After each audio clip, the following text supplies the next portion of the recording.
Hello, c'est Guillaume. Je vous propose de découvrir un extrait du prochain épisode de Carnet de course, le format hors-série de l'été de course épique, réalisé en collaboration avec Brooks. Avec Carnet de course, je suis parti sur les routes de France à la rencontre des plus belles histoires de course à pied. Carnet de course, c'est 2 épisodes par semaine, chaque lundi et chaque vendredi, jusqu'au 23 août.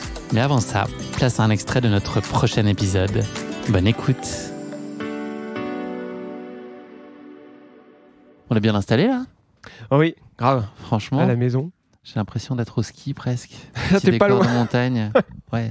T'es pas loin du ski là. Ouais, c'est peut-être pour ça. Oui. En termes de saison, on est peut-être un peu plus loin en revanche. Sur la saison, oui, mais en tout cas, dans au cœur des l'environnement, montagnes, enfin voilà. c'est très beau. Florian, on va mettre les pieds dans le plat direct. Première question, pas la plus simple. Pourquoi tu cours ? Pourquoi je cours ? Oui, ça c'est pas la question la plus la plus simple.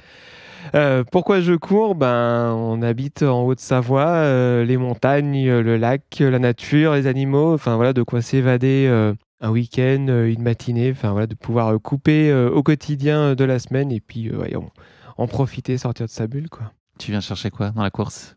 Alors, à la fois le plaisir de courir, d'arpenter les sentiers, mais aussi un peu le côté performance compétiteur, parce que je l'ai été dans le passé, et du coup, il y a toujours cette petite flamme qui fait que tu veux te dépasser, garder un peu l'œil sur le chrono quand même. Du plaisir, mais pas que. Oui, aussi c'est ça. Un peu de dépassement et de résultats. C'est ça. Tu regardes beaucoup ta montre quand tu cours ?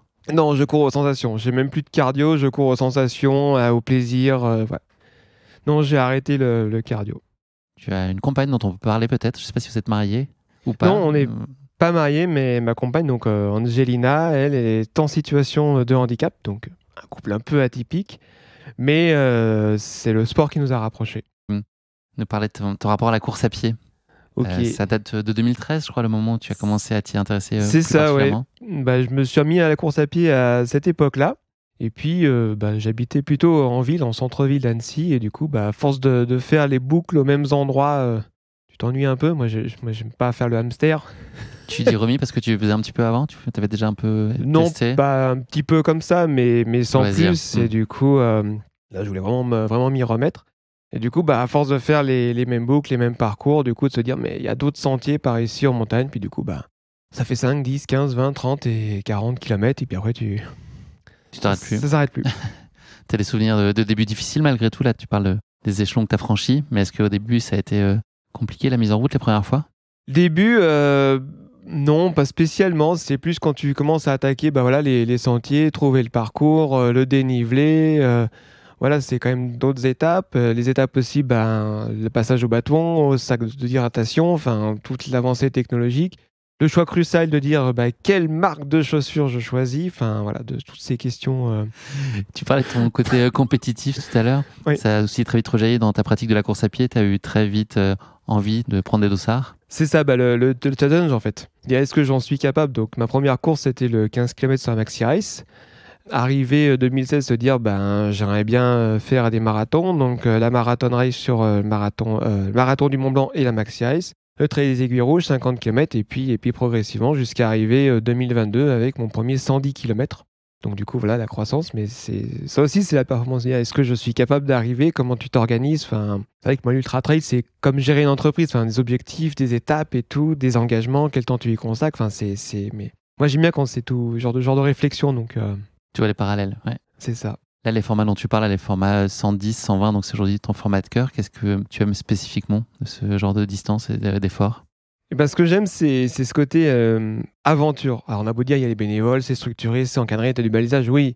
Mais tu restes souvent, des fois, tout seul quand même sur quelques kilomètres. Et du coup, voilà, c'est quelque chose...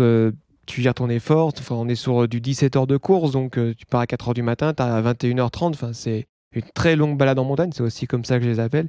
Et de le partager avec mon papa, qui du coup me fait l'assistance sur les courses, fait le suivi photo aussi pour le reste de la famille. Mais voilà, c'est un moment de partage et puis d'apprendre à se connaître aussi. Ton papa, il a couru avec toi aussi ? Vous avez fait des courses ensemble déjà ? Alors, il n'a pas couru, il me fait l'assistance, il m'accompagne. Mais non, lui, il a couru dans le temps, donc il m'a aussi transmis un peu ce côté course à pied. Même style de course que toi ? Plutôt celle cross. Que tu fais aujourd'hui, plus cross, ok, donc plus court. Partir à fond, accélérer et finir en sprint. Ça, t'as jamais essayé le cross ? Non, Moi, je suis plutôt un diesel, donc je suis lent au démarrage. Il faut un petit peu de kilomètres pour que je sois au top, mais le cross, non, partir à fond. Enfin, j'ai fait les championnats de France de trail en 2019. Les mecs, sur 25 bornes, ils sont à fond dès le début. Et je dis, non, mais c'est pas possible.